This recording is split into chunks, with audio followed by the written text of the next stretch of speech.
Herkese merhaba, ben Zeynep. Hobisever YouTube kanalıma hoş geldiniz. Bugün sizlere tığ işi, yapımı oldukça kolay, çok güzel bir bebek battaniyesi modeli anlatacağım. Hemen şöyle bakalım. Tek renkle çalıştım arkadaşlar. Umarım beğenirsiniz. Oldukça güzel. Her iki tarafı da kullanıma uygun.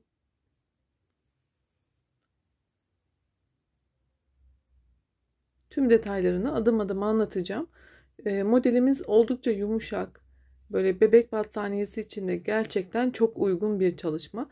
Tabi sizler bunu dilerseniz farklı birçok projenizde, bebek örgülerinizde değerlendirebilirsiniz. Hemen kullanmış olduğum ipler hakkında bilgi vermek istiyorum. Ben anti-peeling özelliğine sahip bebe yünleri kullanıyorum. Dilediğiniz markaların iplerini kullanabilirsiniz. Tığ numarası olarak ise 3,5 milim bir tığ kullanıyorum. Daha yumuşak olsun istiyorsanız bebek battaniyesini daha kalın tığlar da tercih edebilirsiniz. Evet, şimdi dilerseniz model anlatımına başlayalım. Evet, bismillah diyelim ve zincir yapımıyla başlayalım. İstediğiniz uzunlukta zincir yapabilirsiniz. Zincir sayımız 4 ve 4'ün katları olmalıdır. Ben de bu şekilde sayarak zincirlerimi hazırlayıp geliyorum arkadaşlar. Evet, ben küçük bir numune anlatacağım için benim için yeterli. Sizler de zincirlerinizi hazırladıysanız ikinci zincire batarak sık iğne yapalım. Üstüne aldım. Sık iğnemden sonra 3 tane zincir atlıyorum. Dördüncü zincirin içine batarak ikili trabzan yapalım.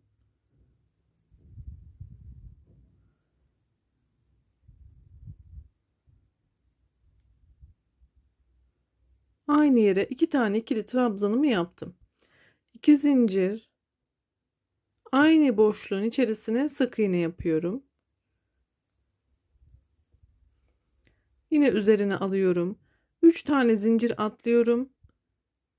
Aynı boşluğun içerisine 2 tane ikili trabzan.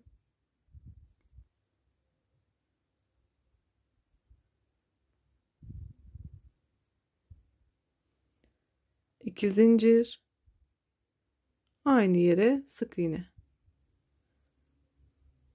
Bakın şu şekilde desenlerimiz oluşuyor. Üzerine aldım. 3 taneyi atlıyorum. Dördüncü zincire batarak aynı yere 2 tane ikili trabzan.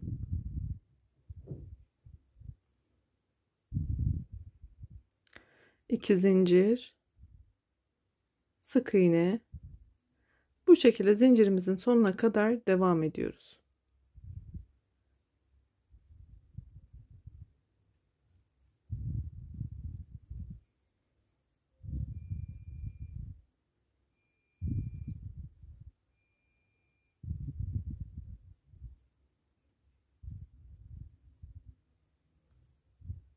Sona geldiğimde zincirimin sonuna geldim. Burada bir zincir yapıyorum. Üzerine aldım ve bir tane atlıyorum. Son zincirime batarak ikili trabzan yapıyorum ve sıramı tamamladım. İlk sıramız bu şekilde. Evet, bir üst sıraya çıkarken bir zincir yaptım ve çevirdim. İlk başlangıçtaki boşluğumun içerisine batıyorum. Buraya bir sık iğne yapıyorum. Üzerine aldım. Şimdi buradaki desenlerimin iki zincir boşluklarına, bakın şurada boşluklar var. İlk desenimin boşluğuna iki tane ikili trabzan yapıyorum.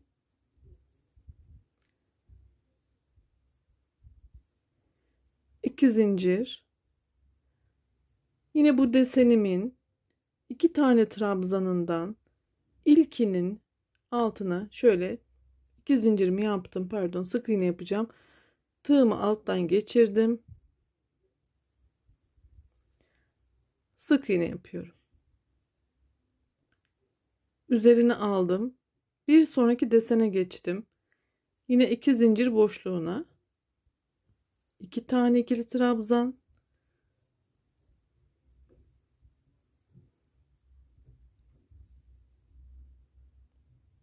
iki zincir ve buradaki trabzanlarımın ilkine tığımı alttan geçirerek sık iğne. Oldukça kolay.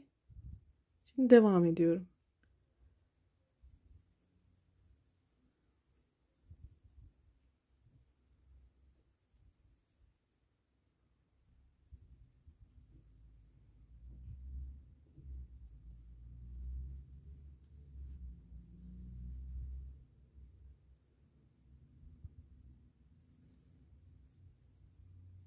Son desenimdeyim. Yine bu boşluğun içerisine ikili trabzan,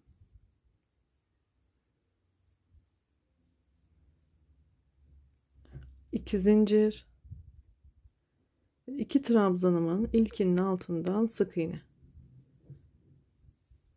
Sona kadar bunu yapalım. Sol kenarı yapalım şimdi. Sol kenara geldiğimizde bir tane zincir üzerine aldım ve kenar trabzanı yapmak için zincire batarak ikili trabzanla sıramı tamamlıyorum.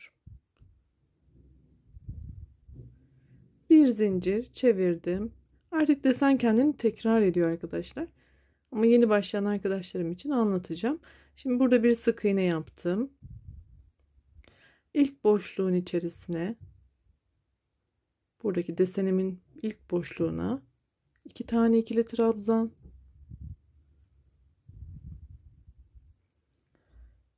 2 zincir,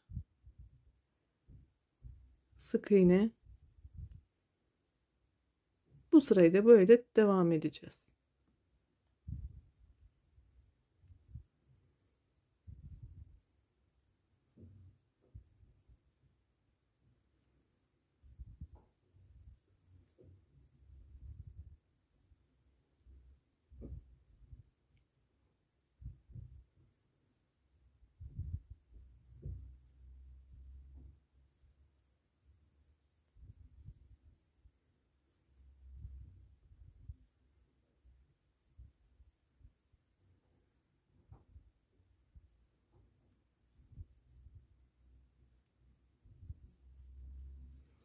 Sol kenarda yine bir zincir, kenar trabzanına, zincirine batarak kenar trabzanı yapalım. İkili trabzanla sırayı bitirelim. Bakın desen kendiliğinden ortaya çıkmakta. Bir zincir, sık iğne ve aynı şeyleri tekrar ediyoruz. İstediğiniz ebatlarda çok güzel bebek battaniyesi olur arkadaşlar. Yumuşacık olur. Dileyenler daha kalın tığlarla da yapabilirler. Yine böyle bir bebek battaniyesini baştan sona anlattığım videolarım var. Kenar oyasını da oradan izleyerek bir de güzel kenar uygulayabilirsiniz. Videomun sonundaki kartlara bakmayı unutmayın. Oynatma listelerimden bulabilirsiniz. Evet, desenimiz çok güzel oldu arkadaşlar. Şöyle göstereyim sizlere de. Yapımı da bir o kadar kolay. Umarım sizler de beğenmişsinizdir. Arkasına da bakalım. Her iki tarafı da kullanıma uygun. Oldukça esnek, yumuşacık, çok güzel bir model. Dediğim gibi inşallah beğendiniz. Birlikte bu güzel çalışmayı yaptık. Şimdiden elinize kolunuza sağlık diyorum. Yeni videolarda görüşmek ümidiyle YouTube kanalıma ücretsiz bir şekilde abone olarak bana destek olursanız çok sevinirim. Bildirimleri açmayı unutmayın. Sağlıkla kalın, hoşça kalın.